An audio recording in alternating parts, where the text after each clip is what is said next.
साथ नहीं पड़ी। आज मैं आप सबके सामने महाराणा प्रताप की ज्योग्राफी में कुछ शब्द प्रस्तुत करने जा रहा हूँ। मेवाड़ के राजा महाराणा प्रताप एक महान देशभक्त थे।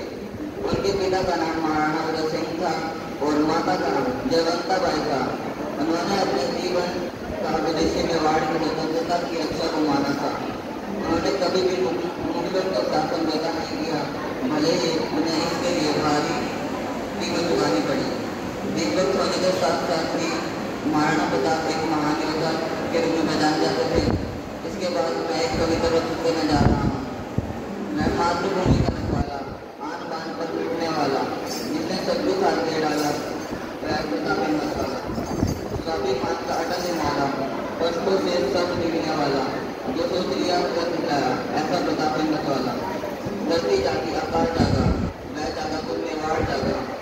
थे कोई प्रबोधन पर चुका नहीं, आंधी तूफान से भी रुका नहीं, जो सोच लिया कर दिखाया, ऐसा प्रतापी मसाला।